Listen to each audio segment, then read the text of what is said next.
Bonjour à tous. Je continue à vous partager des extraits du livre du cardinal Ouellette, Mystère et sacrement de l'amour. L'Eucharistie et le mariage, le mystère d'alliance. L'Eucharistie est la source même du mariage chrétien. Le sacrifice eucharistique, en effet, représente l'alliance d'amour entre le Christ et l'Église, en tant qu'elle a été scellée par le sang de sa croix. C'est dans ce sacrifice de la nouvelle et éternelle alliance que les époux chrétiens trouvent la source jaillissante qui modèle intérieurement et vivifie constamment leur alliance conjugale. Familiaris Consortio 57. L'Eucharistie est la source du mariage parce qu'elle scelle le lien nuptial de l'homme avec Dieu dans le corps et le sang du Christ. Déjà dans l'Ancienne Alliance, le pacte sur le Sinaï s'achevait dans un banquet final.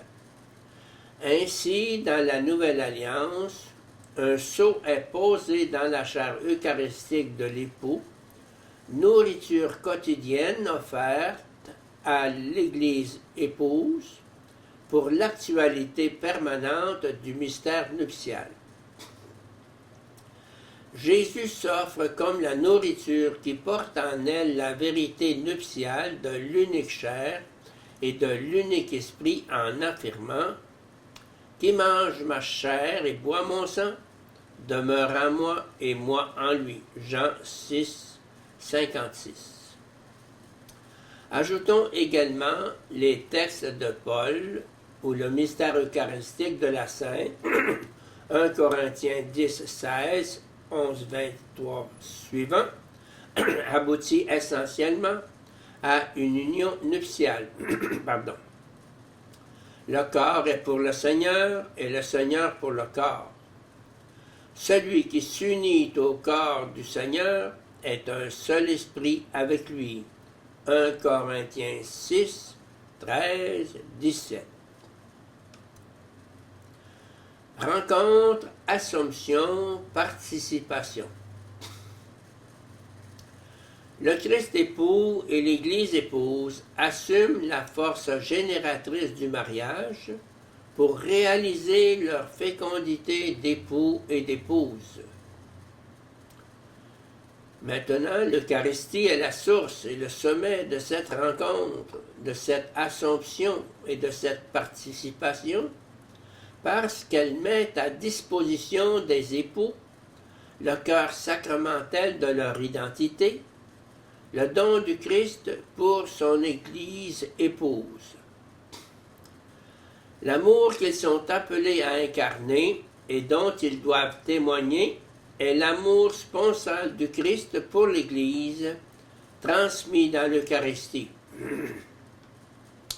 Les époux, nourris à la source de l'amour rédempteur sponsal, apprennent à aimer non seulement comme le Christ a aimé, mais avec le même amour divino-humain, versé dans leur cœur par l'Esprit Saint.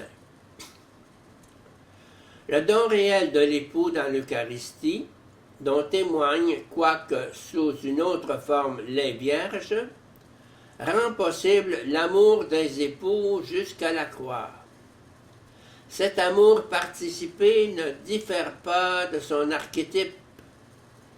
Il est fidèle et indissoluble. C'est un amour agapé dans lequel est assumé, guéri et perfectionné l'éros conjugal, de façon à mettre en acte dans l'histoire du couple et de la famille l'échange entre le Christ époux et l'Église épouse. L'onction des malades possède aussi indirectement cet effet de préparation au viatique, mais sa fin sponsale spécifique consiste à unir la souffrance du couple en raison de la maladie au mystère pascal du Christ. En lui, l'affrontement de la maladie mortelle et l'acceptation de la mort introduisent le couple et la famille dans la fécondité infinie de la croix et de la mort du Seigneur.